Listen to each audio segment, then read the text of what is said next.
Hello everyone, welcome back to my channel. आज video में बात करते हैं किराएदार की और मकान मालिक की। किराएदार कभी कोई मालिक बन सकता है? अगर मालिक बन सकता है तो वो कैसे बन सकता है, किस तरीके से हमें एग्रीमेंट करना चाहिए जिससे कि कोई किराएदार आने वाले टाइम में, आपके आने वाले समय में आपको कोई ऐसी प्रॉब्लम ना फेस करनी पड़े कि जिससे कि आपको कोई किराएदार आपकी प्रॉपर्टी पर अपना दावा ठोक दे कि मैं इस प्रॉपर्टी का मालिक हूँ। तो बात करते हैं वीडियो में कि हमें किस तरीके से एग्रीमेंट करना चाहिए कि जिससे कि किराएदार कभी भी किसी भी तरीके की आपके लिए कोई प्रॉब्लम खड़ी ना करे। तो जो किराएदार होता है उसका हम ये देखते हैं कि अधिकतर लोग ये भ्रमित होते हैं इस तरीके से कि खाली एग्रीमेंट जो होना चाहिए वो 11 महीने का होना चाहिए, जबकि ऐसा नहीं है कि 11 महीने का ही एग्रीमेंट होना चाहिए। एग्रीमेंट जो हमें करना चाहिए वो हमें रजिस्टर्ड एग्रीमेंट करना चाहिए, और 12 महीने का अगर रजिस्टर्ड एग्रीमेंट कराते हैं तो कम से कम वो 12 महीने का बनाया जाता है।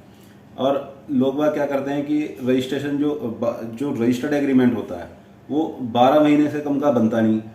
जो डॉक्यूमेंट्स राइटर होते हैं वो 400, 500, 1000 रुपये में आपका जो है एग्रीमेंट बना देते हैं। वो 11 महीने का एग्रीमेंट इसीलिए बनाते हैं क्योंकि जो रजिस्टर्ड एग्रीमेंट होता है, अगर कोई भी रजिस्टर्ड एग्रीमेंट आप करा रहे हैं तो कम से कम 12 महीने का कराना पड़ता है।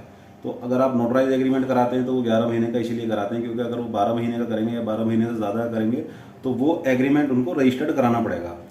इंडियन रजिस्ट्रेशन एक्ट के ये शर्त है कि अगर कोई भी एग्रीमेंट 11 महीने से ज़्यादा का है, 1 साल से ज़्यादा का है, तो उसको रजिस्टर्ड कराना ज़रूरी हो जाता है। दोस्तों, मैं आपको टिप्स बता रहा हूँ किराएदार रखने के। अगर आप किराएदार रखते हैं, आप अपनी प्रॉपर्टी किराए पे देते हैं, तो आपको किस तरीके से किराएदार को रखना चाहिए।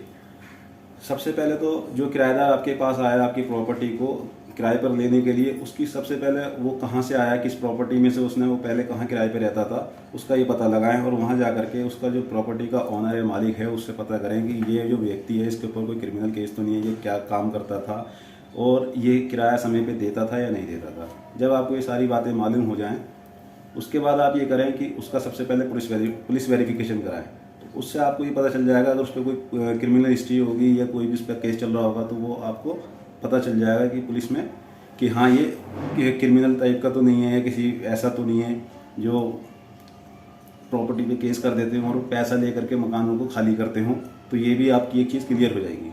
अपनी प्रॉपर्टी को जब भी आप किराए पे दे रहे हैं तो रजिस्टर्ड एग्रीमेंट ही कराएं। आप ये 11 महीने का एग्रीमेंट ना कराएं। कभी कभी ये कोर्ट के अंदर जो है एग्रीमेंट जो हैं ये फर्जी पाए जाते हैं क्योंकि जो आपके जो टाइपिस्ट होते हैं, जो डॉक्यूमेंट्स राइटर होते हैं, तो वो क्या करते हैं कि कभी कभी उनको नोटराइज ऐसे ही करा देते हैं, उनका कोई रिकॉर्ड नहीं मिलता और वो हम उस एग्रीमेंट का कुछ कोर्ट में साबित नहीं कर पाते कि हमारे किराएदार है या हमने इससे सिक्योरिटी पे इसको पैसे, इसने हमको सिक्योरिटी पैसे दे रखे थे, या कल को कोई एक फर्जी एग्रीमेंट ले करके खड़ा हो जाता है या वो ये क्लेम कर देता है कि मैं इस प्रॉपर्टी में हिस्सेदार हूँ या इसको मैंने 10 लाख दे रखे थे, 15 लाख दे रखे थे। तो वो ये चीज़ें आपको फेस करनी पड़ती है, उसमें काफ़ी समय लग जाता है। अगर रजिस्टर्ड एग्रीमेंट होता है तो उसमें सबसे बड़ा बेनिफिट आपको ये रहता है कि आप उसे चाहे 10 साल के लिए, 20 साल के लिए या 50 साल के लिए अगर प्रॉपर्टी देते हो, रेंट पे देते हो, तो वो रेंट ही रहेगा, किराएदार ही रहेगा। कभी मकान मालिक का वो कभी भी केस फाइल नहीं कर सकता और आपका किराया भी टाइम पे देगा।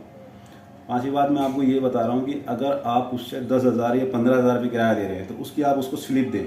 उसकी स्लिप देने का आपको फ़ायदा ये होगा कि कल को अगर किसी वजह से कोई क्लेम हो जाता है, कोई केस हो जाता है आपकी प्रॉपर्टी को लेकर के उस आप दोनों के बीच में, तो वो अगर कोर्ट में ये साबित करता है कि जी मैं तो 5,000 रुपये किराया दे रहा था, 4,000 रुपये किराया दे रहा था, तो आपको आप ये साबित ही नहीं कर पाओगे क्योंकि आपके पास कोई ऐसा रिकॉर्ड ही नहीं होगा कि आप उससे कितना पैसा ले रहे थे।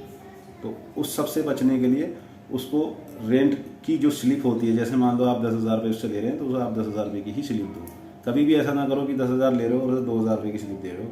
तो आप छोटे से पैसे बचाने के लिए अपना बड़ा नुकसान ना करें। इसलिए इन टिप्स को याद रखें और आने वाले समय में किसी भी प्रॉब्लम से बच सकते हैं। दोस्तों, वीडियो कैसी लगी आपको? वीडियो में जानकारी मिली, अगर वीडियो की जानकारी आपको पसंद आई तो वीडियो को लाइक और शेयर करें और मेरे चैनल को सब्सक्राइब करें। Thank you for watching.